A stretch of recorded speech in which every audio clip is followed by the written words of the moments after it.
Alright guys, so today I came back to play with this Toys and Collectibles in Merchantville.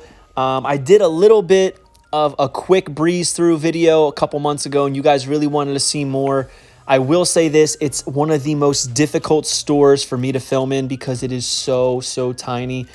They had a bunch of stuff on the pegs, but it's really, not to be rude, not stuff really anybody wants. The loose section's pretty cool. They do have a good amount of elites and basics and jacks and TNA figures. They even have some AEWs in there, classic superstars, and all for pretty fair prices. Like for instance, this Hornswoggle I'm looking at was $5. You can't really find Hornswoggle figures for $5. They had the brand new Candice LeRae for $10, which you can get that elsewhere. But I mean, these are pretty quality figures, and they're unused, brand new, bagged up, all the accessories and such. I did notice that the Hornswoggle had the Mae Young crown with him for some reason. They put it in the wrong bag, I guess. But it was really hard for me to sift through these because they were so packed. They kept falling off the pegs, as you can see. There's Undertaker Lex Luger from the Toy Biz line. We got Stardust, Ric Flair.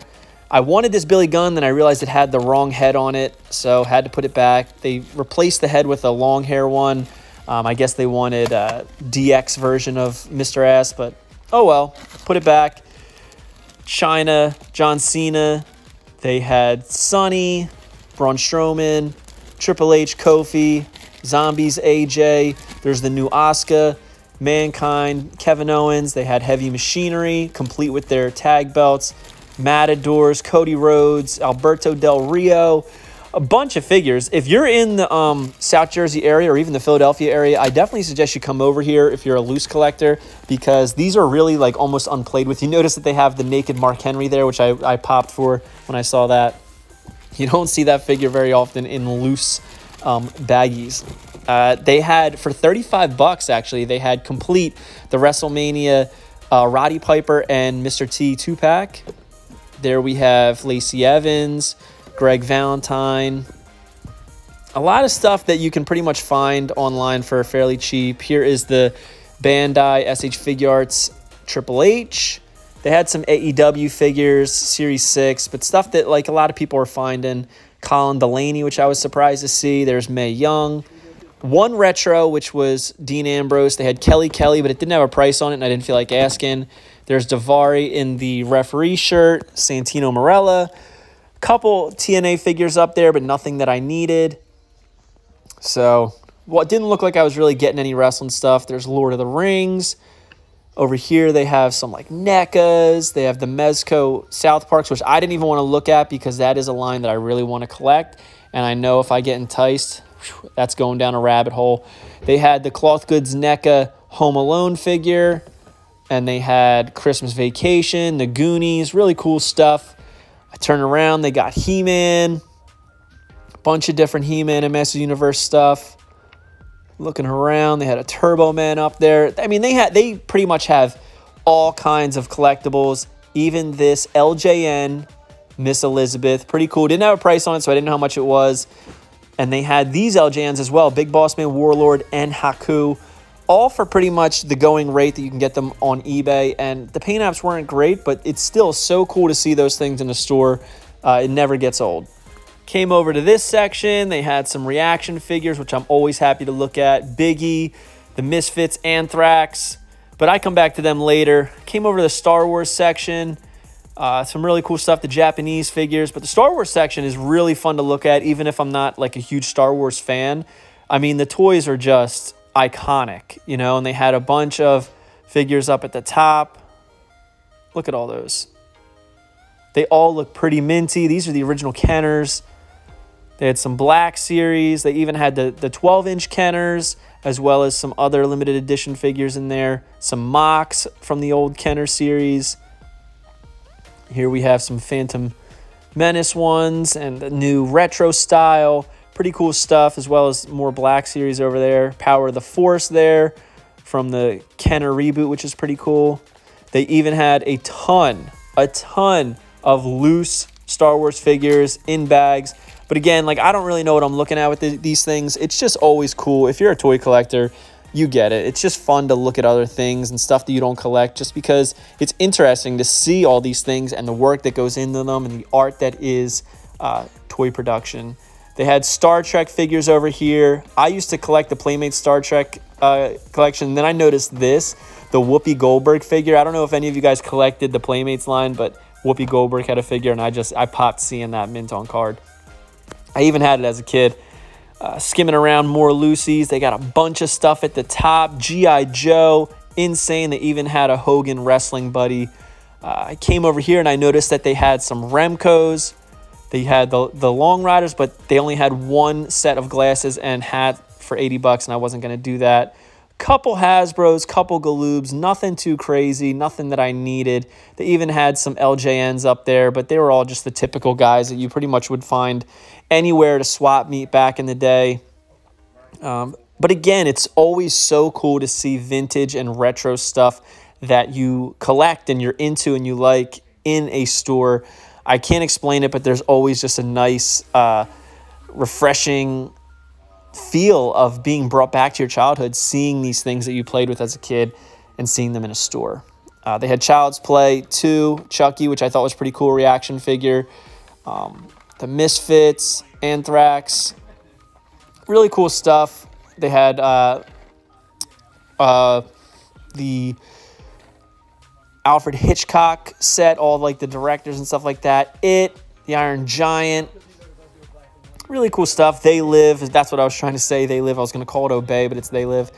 Then I noticed they had some muscle figures, and I've always wanted the Luchador muscles, and they had one pack of them. There's actually 2 that are made, and I'm still trying to determine which one this is. I do believe this is the Juventud set. I ended up buying this. I really liked the muscle figures, and I like how small they are and how easy they are to display on the wall. So I picked these up. They were, what were they, $6.99. Didn't think it was bad. I think this is the one that has Blue Demon Jr., Tenibles, and Juventud. I could be wrong, but I have to do a little research. I was kind of in a rush. It's always hard filming and looking for me. I'm not a great multitasker, so I got to see which set I need, and I'm going to probably pick that up on eBay. But I always like leaving with something when I come to these mom and pop stores, so I had to leave with this. It was something I wanted to. They're by Super 7. It's the Legends of Lucha Libre, and I do think the muscle figures are pretty cool. Initially, I put it back, and I said, why am I putting it back? Let's buy this bad boy. Let's buy this. They had more reactions, Voltron, bunch of pops, but nothing was really popping out at me. No pun intended. More wrestling figures. I came over. I figured I would look through the Lucy's again, but nothing again. I had to lower the volume on the actual video here because the owner and another guy were cursing up a storm talking about the new Spider-Man movie, which, you know, full disclosure, I filmed this the day after the Spider-Man movie came out, and they were just dropping F-bombs like crazy, so I had to lower it down a little bit so that we don't get blocked and demonetized on YouTube. But a bunch of Marvel stuff, pretty cool, but nothing obviously that I collect. I love the Simpsons, the World of Simpsons figures, and I'm always so tempted to just hop right into this line because I think they look incredible displayed. If you don't follow my boy Fig Vault on Instagram, you gotta check out his Simpsons display. It's absolutely sick. I think he has one of every character from the World of Simpsons line, and it just looks incredible. They all look so good together, and something I would really like to get into. But second look at the wrestling figures, the Lucy's, and again, I didn't get anything from these, but they do have a ton. I mean, look at that Undertaker, the deluxe aggression, Rock, Kane, Triple H, Cody Rhodes, Stone Cold, Seth Rollins, JBL. It was JBL in the pants, which I think is pretty cool. I think it's the only JBL that came in those pants that he wore, I think, once, if not maybe twice or a handful of times. John Cena, Ultimate Warrior. They had the Network Spotlight, Big Boss Man Elite. Here they had Chris Sabin, which I think is a pretty hard to get figure, and it was $9. I didn't think that was bad, but I already have it. I think this usually goes for like $30 on eBay. So if you're in the area and you're looking for Sabin, they have them. They had the new R-Truth basic, which looks pretty good. Thunder Lips. Tons of stuff. But again, a lot of the things that they had, I already had. That's one challenge of having a lot of stuff, is that, you know, it's hard to find new stuff because a lot of things that stores have is, you know, the typical stuff that everybody has. So, China, Tuck Boot. I mean, they had a ton of stuff, but really nothing else that I needed. It was in decent condition, I would say, this Saban. I debated getting it, but I figured I would leave it for somebody else. So, yeah, not too much. I did leave with the muscle figures, so hope you guys like this video. Don't forget to like, comment, and subscribe. Follow me on Instagram and TikTok at FigHeel. Pick up the Ultimate Wrestling Figure Checklist and comment below. Let me know if you liked this style of toy hunt. It was very difficult to film in here. Any suggestions on how to film in a tighter space would definitely be appreciated, and maybe I'll improve next time. Definitely not the best video, but again, I worked with what I had. So take it easy, guys. Peace. Are you a wrestling figure collector of WWE Mattel, AEW Jazzwares, and everything in between? Then you need FigHeel's Ultimate Wrestling Figure Checklist, a 500-plus page guide to over 40-plus years of wrestling figure collecting. As heard on the Major Wrestling Figure podcast, it features WWE, WWF, WCW, ECW, TNA, NJPW, AEW, Ring of Honor, AWA, Dragon Gate, CMLL, AJPW, AAA, and more. Professionally organized so you can keep track of mock, loose, value, and much more. FigHeel's Ultimate Wrestling Figure Checklist, available now on Amazon.com. If you enjoyed this video, don't forget to like, comment, and subscribe. Follow me on Instagram and TikTok at FigHeel. Check out my book series on Amazon and my merchandise on ProWrestlingTees.com/FigHeel. Head over to Heroes Hideout for all your figure needs and use code FigHeel at checkout to save 10%.